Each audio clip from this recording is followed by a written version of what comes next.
At 3:40 in the morning, while most of Tokyo was still asleep and most of Beijing was expecting another day of statements, warnings, and familiar gray zone pressure, a Japanese destroyer entered the Taiwan Strait. No speech first, no diplomatic note first, no ritual expression of concern. Steal first.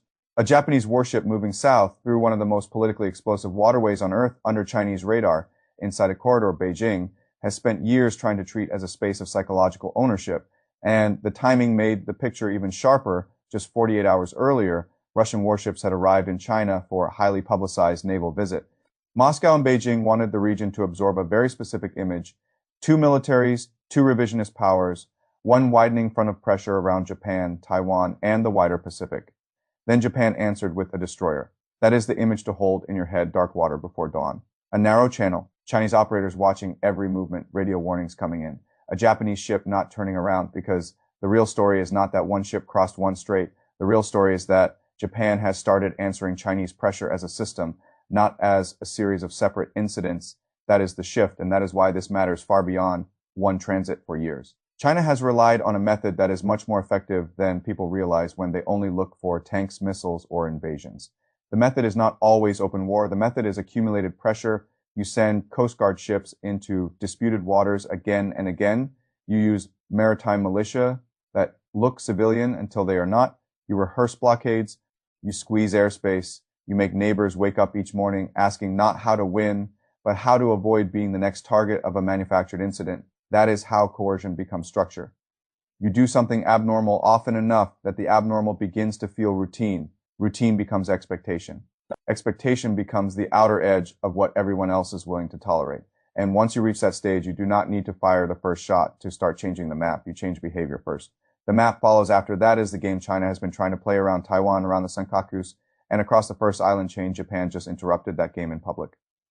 And Beijing knows that is what happened, even if it will never say it that way. A destroyer does not pass through the Taiwan Strait by accident. It does not happen because someone in Tokyo wanted a dramatic headline. It happens because a government has concluded that the old formula is no longer working. For too long, the old formula was patience, caution, symbolic protest, control, language, in the hope that careful restraint would keep danger from spiraling, but restraint has a limit. There comes a point in every pressure campaign where restraint stops looking prudent and starts looking like surrender paid in monthly installments. That is the point Japan is moving through. Now, to understand why, you have to widen the frame. This was not only about the Taiwan Strait, it was about months of Chinese pressure accumulating in every direction that matters to Japan around the Senkaku Islands. China has been probing for endurance. Not one dramatic move, a test of political stamina. How long can Chinese ships stay? How many days can they force Tokyo to respond? How many patrols can they run before the presence starts feeling less like intrusion and more like a new normal? That is how pressure works when it is sophisticated. It does not ask one big question once. It asks a smaller question. Hundreds of times, will you answer this one? What about this one? What about the next one? And eventually the deeper question emerges underneath all the small ones. Are you still governing your own threshold, or are we governing it for you? That is why those Coast Guard incidents matter. They are not side stories. They are drills in psychological management. Then there were the militia swarms fishing boats that are never just fishing boats. Civilian hulls carrying strategic intent, craft that sit precisely in the zone where the target is made to look foolish either way. If you treat them as harmless, you invite more. If you overreact, you are accused of militarizing a civilian issue. That is the elegance of gray zone coercion. It is not designed to defeat you outright. It is designed to make every answer awkward until passivity starts to look like the least painful option. Japan has been watching that pattern for years, and it has not been limited to one zone. The pressure around Taiwan matters just as much, because every Chinese rehearsal that narrows sea lanes, squeezes air corridors, or normalizes the image of temporary restriction around the island is also a rehearsal aimed at Japan. Japan lives inside this map. Japan does not look at Taiwan as a distant moral question. Japan looks at Taiwan and sees Okinawa, sea lanes, southern approaches, energy routes, military corridors, and the future balance of power across the first island chain. So when Beijing spends 40 days rehearsing a quasi-blockade atmosphere around Taiwan and nearby airspace, Japan does not see theater. It sees a preview. A preview of a future in which China wants neighboring countries to behave as though Beijing, as preferences, already carries special authority over one of the most important maritime spaces in Asia. That is what Tokyo is refusing. And this is where the story gets bigger than the strait itself. Because if you strip away the slogans and just stare at the map, you can see exactly why this matters so much to both sides. From the southwest of Japan down toward Taiwan runs the first island chain, one of the most important geographic structures in East Asian strategy to China. It is a barrier to Japan. It is a shield with gates in it. The Miyako Strait, the waters around Okinawa, the approaches near the Senkakus, the channels that matter if a navy wants to move cleanly into the wider Pacific rather than remain hemmed inside the near seas. These are not just coordinates, these are strategic valves. China has spent years trying to loosen them. Japan is signaling it still intends to hold them. And once you understand that, the destroyer S transit stops looking symbolic and starts looking operational in the deeper political sense.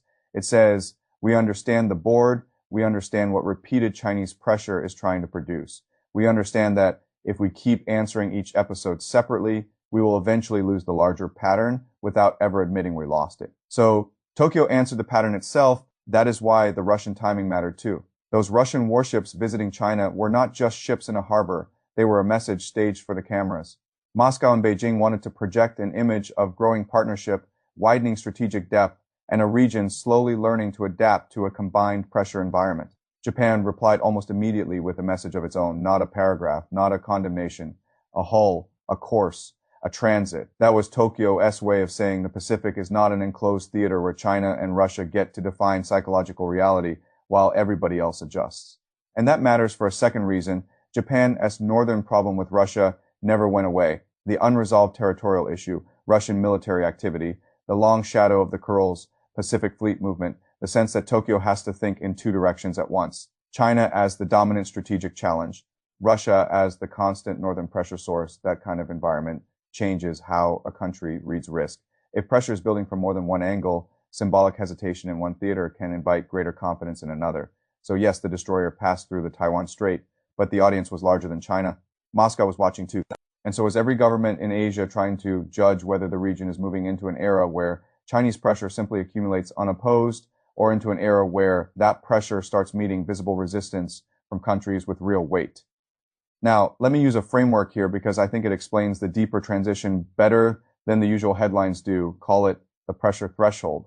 Every country under sustained coercion has one below that threshold. Restraint still looks rational. You tell yourself there's room to calm things down. You tell yourself not every provocation deserves a hard reply. You tell yourself the smart move is to preserve stability. But once the threshold is crossed, the logic changes. Below the threshold, restraint buys time. Above the threshold, restraint buys deterioration. That is the point where visible firmness stops looking dangerous and starts looking necessary. I think Japan reached that point, not because one Chinese move was too much, because the whole accumulated pattern was becoming too expensive to absorb passively. The Senkaku pressure, the militia activity, the blockade atmosphere around Taiwan, the Russia-China coordination, the constant attempt to make East Asian states live mentally inside a Chinese-defined field. Tokyo's answer was not reckless escalation. It was controlled interruption. That is why a destroyer matters so much in this case. It was not sent to win a battle. It was sent to redraw expectation. And when expectation changes, strategy changes with it. Because one of the hidden rules of coercion is that it works best when the other side participates emotionally. Fear does not have to destroy your military position if it can slowly discipline your political behavior. Once the target starts acting as though the threat already governs the field, the coercing power begins winning before war even starts. Japan's transit said no to that process. No, we are not going to live inside the rhythm of your pressure by default. No, we are not going to treat your warnings as the outer edge of our movement. No, we are not going to help you build psychological ownership of this water simply because you have repeated your preferences often enough. That is what Beijing lost in that moment. Not control of the sea, not military capacity, something more subtle, and in the long run more dangerous to lose, automatic deference. And once automatic deference cracks, coercion becomes more expensive. You have to do more to produce the same fear. You have to intensify more to recover the same aura. And the more intensely you push, the more likely you are to harden the regional coalition against you.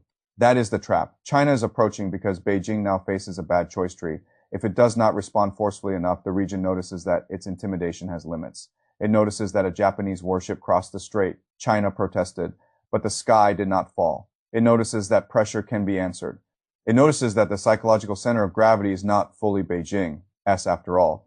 But if China responds too forcefully, it accelerates exactly the alignment it claims it wants to prevent. Japan rearms faster, Taiwan's supporters harden, Washington gains more room to organize regional security narratives around Chinese escalation. Southeast Asian states become even more attentive to hedging. That is why this transit is so important. It exposed the cost of China's own strategy back to China. And Tokyo could only make a move like this because Japan itself is changing. People still talk about Japan in stale language as if it remains only the cautious state of older assumptions. Defensive constraint, more comfortable behind alliance guarantees than inside visible military assertion, more likely to issue concern than to demonstrate resolve. That picture is aging fast. The environment changed first, Japan changed after. And the most important part of that Japanese change is not only hardware, it is political permission. Of course, capability matters, longer range missiles matter, naval modernization matters, carrier conversion matters, air power flexibility matters, submarines matter, the ability to contest the first island chain with real force matters. All of that is true, but advanced hardware only changes the board if a country becomes willing to use it in visible, legible ways. That is the real change. The domestic and strategic case for visible firmness has strengthened inside Japan because Chinese behavior kept strengthening it. Every gray zone intrusion did a little work. Every air and sea pressure exercise did a little more. Every attempt to make neighbors feel boxed in did still more. China was trying to normalize pressure. Instead, it helped normalize resistance. That is one of the great ironies in this whole story. The harder Beijing pushed the map psychologically, the more it reorganized the politics of countries living around that map. Japan is one of the clearest examples. The old answer was endure, protest, delay. The emerging answer is different. The emerging answer says, if your pressure is military in character, our answer will also be military in character, but controlled, deliberate, and unmistakable. That is why the destroyer transit mattered. It made a doctrine visible, and once a doctrine becomes visible, every future incident gets read differently. The next Coast Guard incursion will not be interpreted the same way. The next militia swarm will not be interpreted the same way. The next blockade rehearsal around Taiwan will not be interpreted the same way, because now Beijing has seen that Tokyo is willing to answer the broader pattern, not only the local spark. That makes the future more dangerous, not because war is automatic, but because the old formulas are breaking down. China's formula was pressure without full war, pressure strong enough to narrow everyone else, as choices before any open conflict became necessary. Japan's emerging formula is controlled defiance, visible enough to block normalization, disciplined enough not to hand Beijing the dramatic overreaction it would prefer to exploit. Those two formulas cannot help colliding again. More ship passages, more patrols, more radio warnings, more legal arguments wrapped around military facts, more efforts by Beijing to expand the field of intimidation, more efforts by Tokyo and others to prove the field is still contested. That is the harder age East Asia is entering now. And if you want to understand just how significant that is, go back to the beginning before dawn. One destroyer, one transit, Chinese warnings, no interception, Russian ships still fresh in port, and then ask what that moment actually announced. It announced that Japan no longer intends to let Chinese pressure define the psychological rules of the region. It announced that Tokyo is connecting the dots between the Senkakus, Taiwan, the first island chain, Russia as Pacific signaling, and the future of Pacific access itself. It announced that the old style of passive endurance is fading, and announced something else that Beijing should take very seriously. Once a country stops acting intimidated, intimidation has to become force. And force is far more dangerous, far more costly, and far harder to control than pressure. That is why the real story is not one ship in one strait. The real story is that China's long campaign to make East Asia behave as though Beijing already owns the psychological center of the map just hit a country that has decided to stop living inside that script. That decision will outlast one transit. It will shape every crisis that follows, because the most important thing Japan sent through the Taiwan Strait was not only a destroyer, it was a message. The era in which pressure alone could reorganize the region is ending. And once that era ends, everyone has to prepare for something harder. The old Japan hoped the storm would pass. The new Japan is trying to turn the storm back. And that is why Beijing should worry less about the single passage it just watched and more about what that passage revealed. It revealed that one of the most important countries in Asia has stopped treating Chinese pressure as political weather and started treating it as a strategic system that must be answered. That is a much bigger problem than one ship, because once the answer becomes systemic, every future move gets more dangerous, every future provocation gets more expensive, every future bluff gets harder to sustain, and every future crisis gets closer to the point where somebody has to choose between backing down and proving they still mean what they have been saying for years. That is where the Pacific is heading. Now, not into calm, into a region where pressure is increasingly met in public, where accumulated intimidation no longer guarantees obedience, and where the next ship, the next patrol, the next swarm, the next rehearsal, the next signal from Moscow or Beijing will land on a board that is much harder than it was before dawn on the morning that Japanese destroyer entered the Taiwan Strait. That morning was not the climax, it was the warning shot, and the warning was not aimed only at China. It was aimed at the entire region. The script has changed. The countries that used to live inside pressure are starting to write back.